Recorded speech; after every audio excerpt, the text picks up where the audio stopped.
Yo guys, what's up? Mag-update lang tayo guys. Na-nerf tayo mga assassin eh.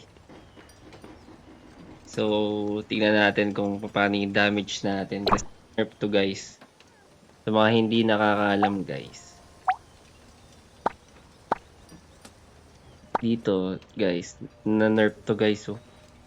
Hiding research natin naging 30% na lang siya. Dati siyang 40% physical damage bonus guys oh.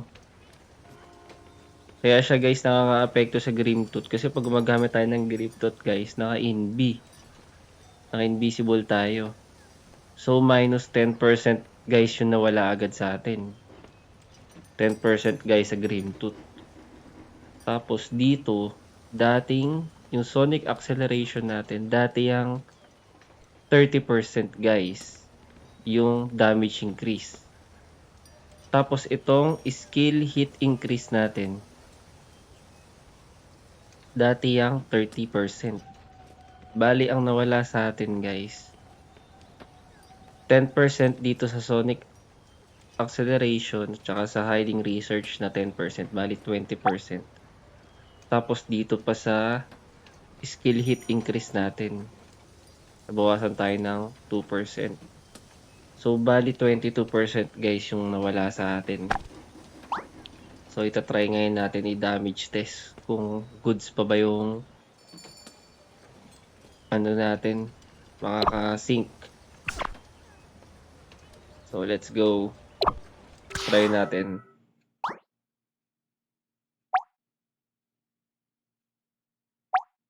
Naka-party ba ako? Ay, naka-party pala ako. So, guys, try natin ngayon kung worth it pa rin mag-assassin o talagang bye-bye na. Bye-bye assassin na ba ito? Mga idolo.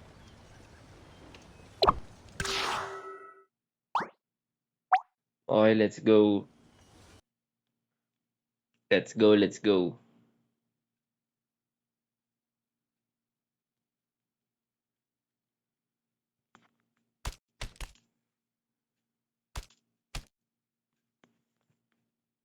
So, ang pinag-practicean natin noong nakaraan is doon lang din natin ulit susubukan para magkaalaman yung damage. Nagma 1.1 ako, di ba? 1.2. Kung napanood nyo guys yung dati kong video bago mag-nerf, nagwa 1.2 ako sa Goblin Leader guys.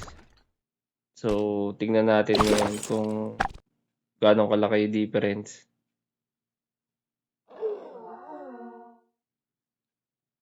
Ng 1.2 natin guys. So, cards. Scale Worker. Then, Hydra. Tsaka, Mandragora. Earth. Then, Potion. Gawa 1.2 tayo na ng naka-squid eh. So, tapos magkukunwari tayong masaya. Okay, let's go, let's go. Pati ko nakikita yung damage ko. Naka-hide na tayong damage natin. On the set. Then, so 1.3 pa naman tayo guys. Ang naka-sohi ay nang naka-squid. I-try natin to.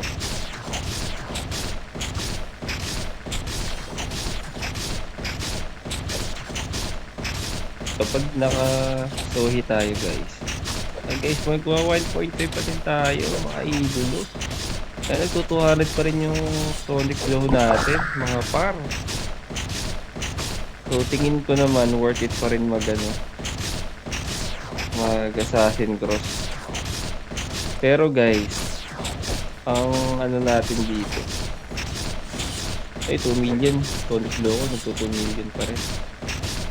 Balik natin speed.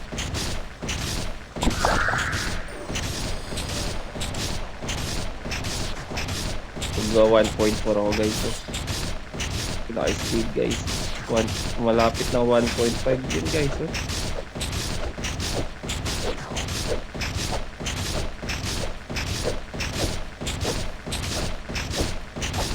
Mahalaga dito nagwa 1.4. Ang problema dito guys, tumakas din kasi ibang equipment ko.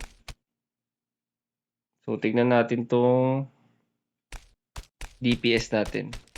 Dati ang DPS natin is parang something 2 million ata yun. 2.2, parang 2.2. So, back. Side kahit di naman kailangan na side. Tsaka puso. Yeah, alright, let's go. Tingnan natin sa 30 seconds guys. DPS natin. Kung may laban-laban pa rin doon sa 2.2 ko dati.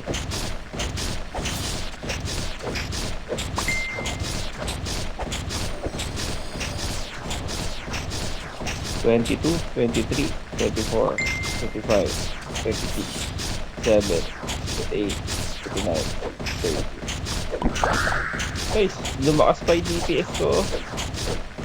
Pero yun nga lang kasi guys, lumakas din kasi damage ko. Kasi naglakas ako ng equipment.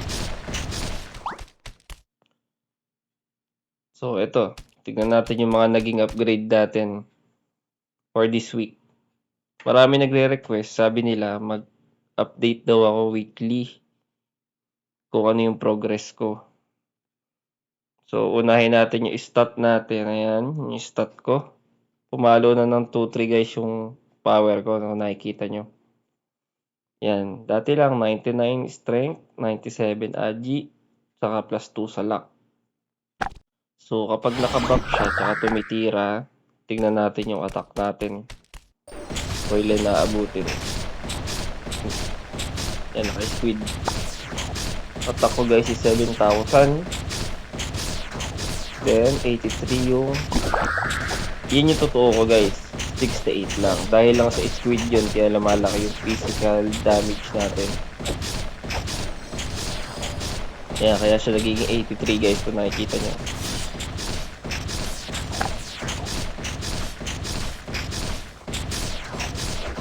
And then, yung skill set ko, o dito sa umpisa, sa first job, double attack 10, and venom, kailangan natin ito may level 5. Then, shield dodge, malaking bagay shield dodge na yan dahil sobrang lambot natin. Increase dodge. Then sa second job, syempre, dahil nakakatar, ayan. And ang pinakamalungkot na pagbabawas, sonic blow, tsaka sonic acceleration. Then grim tooth guys, ayan. Then yung hiding research natin. Then, ito guys, moonwalk. Tawag ko dito moonwalk kasi umaatras eh. Moonwalk. Tapos, dito guys sa Transecon natin. Qatar, ayan. Kung gusto nyo kopyahin guys yung skill set ko, ayan, para sa mga bago guys na gusto mag-change job ng assassin, tapos nag-aalangan kasi na nerf.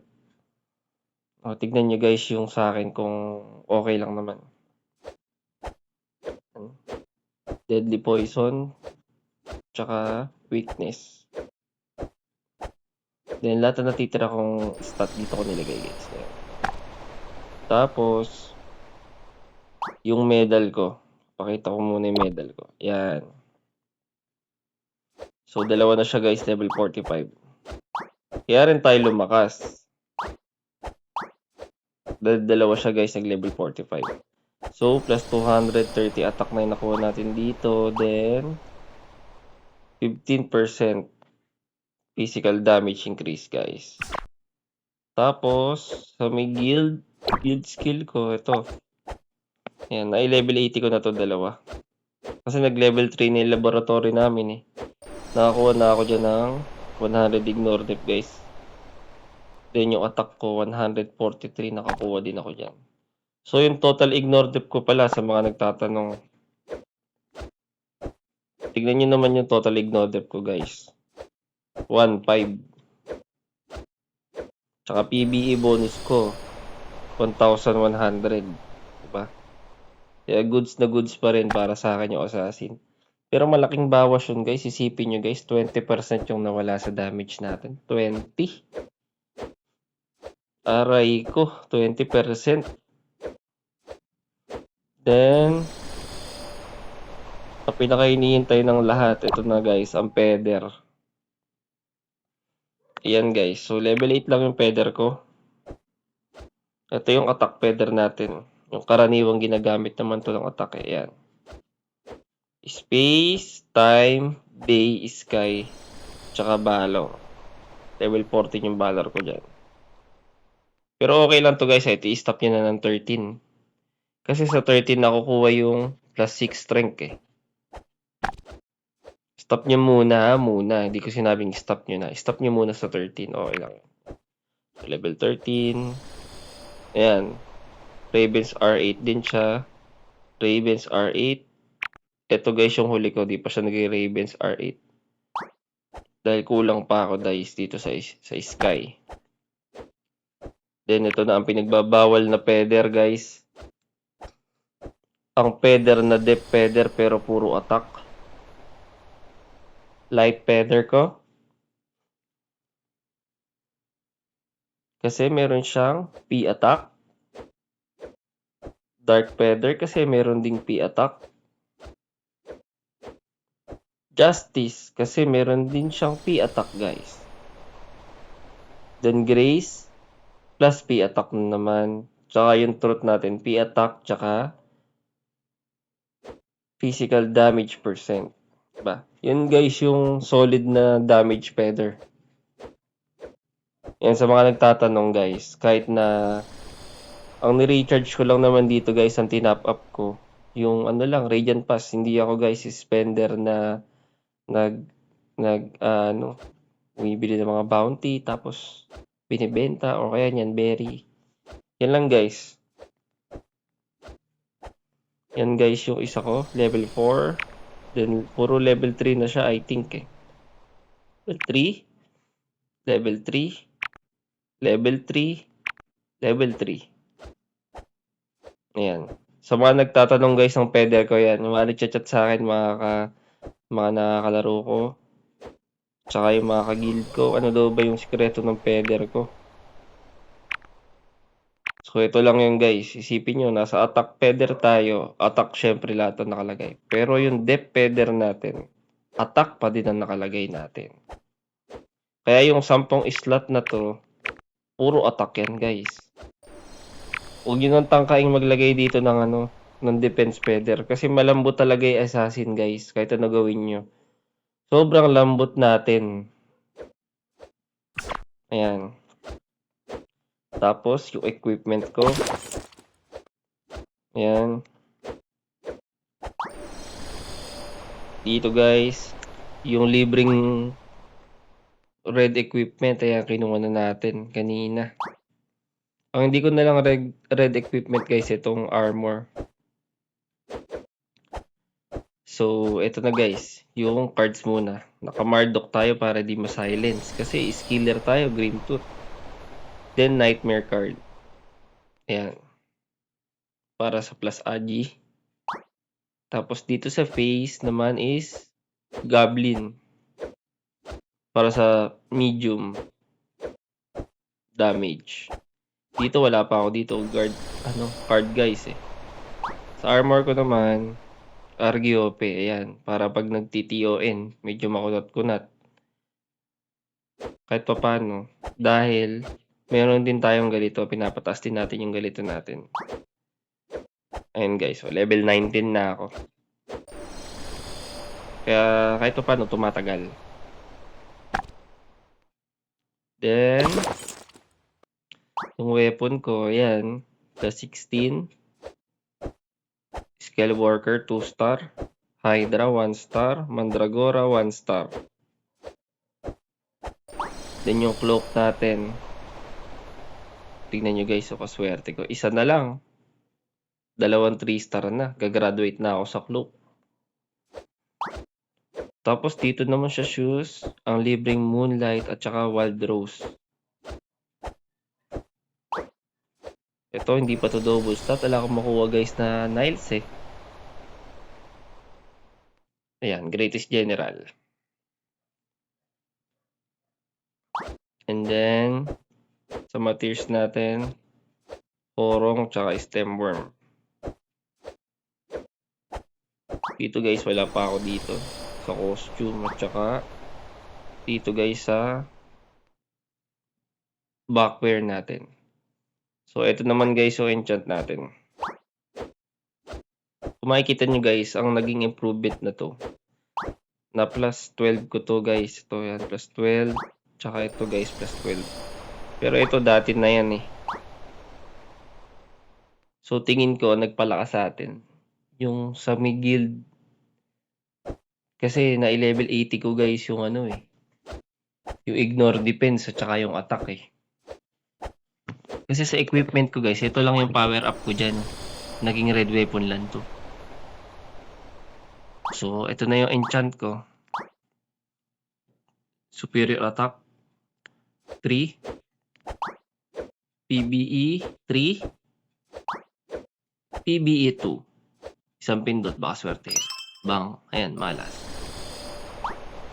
PBE 2 ulit.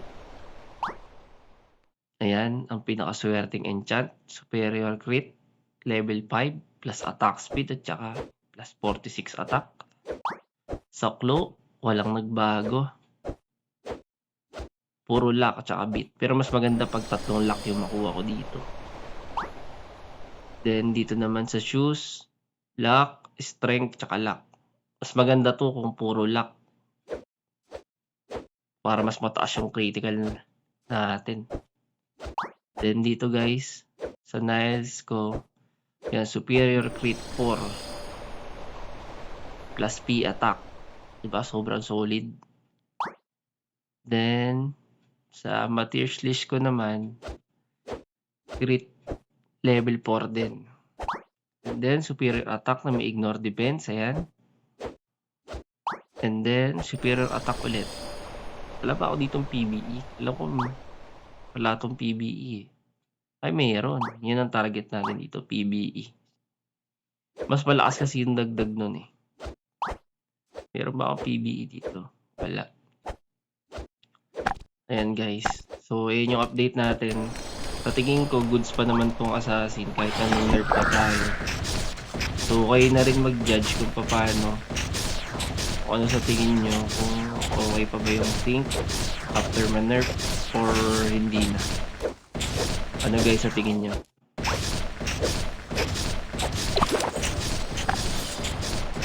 Yung mga gusto palang ano ko na Divine Armament. Ito guys, yung mga nagtatanong ba't sunod-sunod yung Solid Glow ko. Guys, ito gamitin yung weapon. Arya Deva. Arya Deva guys. Tapos tier set lang tayo, all the way tier set. Tier set all the way mga boss. Ayun no, 1.4 diba? Masakit pa rin naman sa kahit pa paano. Sa DPS ko guys, so makikita nyo 3.5 guys. Pwede na. Kahit na nerf. Sana makapag-isip-isip sila na ibalik naman nila kahit pa paano pagkaka-nerf sa atin. So hanggang dito na lang guys.